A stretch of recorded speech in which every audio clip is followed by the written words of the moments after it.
All right, Inland Empire, we are out here at the Auto Club Speedway for NASCAR. We are at Saturday. This is the Roseanne 300, they're calling it this year.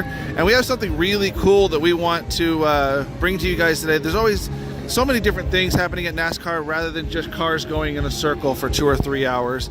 There's tons of other things, and one of the things is called Doc Dogs, and I'm out here with, what's your name, buddy? Steven Sanchez. Awesome. Thank you for taking a chance to talk to us, Steven, and tell us about this awesome thing you guys are doing. So what are you guys doing out here? So pretty much what we're doing out here is we're just bringing a little bit of entertainment to the Auto Club grounds here for race weekend.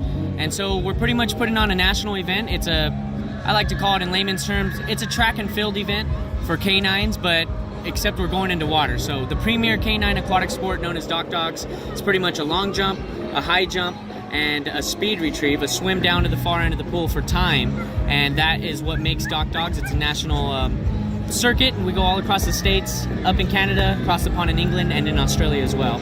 Yeah, we've seen something like this happen pretty regularly over at Bass Pro Shops in Rancho. Are you guys the ones who put that one on as well? Correct. So we'll be at Bass Pro Shops. You can catch us on your local fairgrounds, at the Auto Club 400. We've done car openings for Mercedes-Benz. You name it, we've been there. We do 280 national events a year, roughly every single year. That all lead into one big event known as our World Championships. At the end of the year, we invite the top 800 teams out to Knoxville, Tennessee to partake in that World Championships.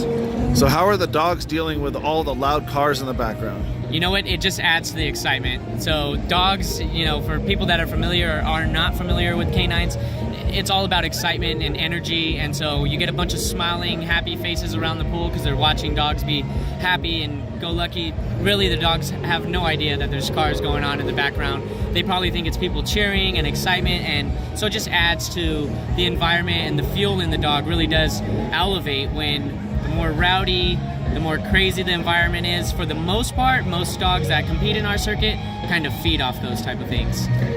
Some of these dogs are hunting dogs, right? So they're kind of used to that loud noise. Correct. They're used to everything loud, and they're actually what we like to call as high drive dogs. So things like that just add to the fire. It's just more gas on the fire for them. So what's the longest jump you guys have seen this weekend here at the Auto Club Speedway? The longest jump this weekend is to a team out of Escondido, California. He's a Chesapeake Bay Retriever. His name's Rex. He's 7, and he jumped a 23:02. Wow. Now, you guys, you can see from this pool, that is quite a ways down this pool, so that's one heck of a jump. Correct, and that's to the rear end of the canine as well. So we judge competition to the rear end, not to the nose or to the midsection. This way it's a fair playing ground for short dogs, long dogs. There's no advantages for slipping off the end of the pool and being a 4-foot long dog. Then you're landing way out there, whereas a little terrier might fall a little short. So fair playing field, everyone jumps to the rear end, we judge to the rear end, and so it's 23 feet, all 4 paws. The entire portion of the dog's body is clearing that marker.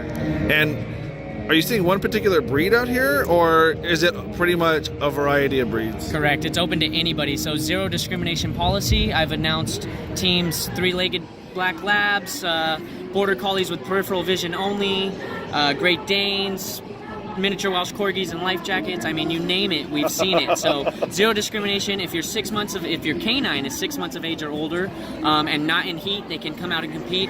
If you're got a canine and a little one at home, as long as they're 7 years or older, they can handle that dog up there on the dock and actually compete with the circuit. They'll be what's called a youth handler.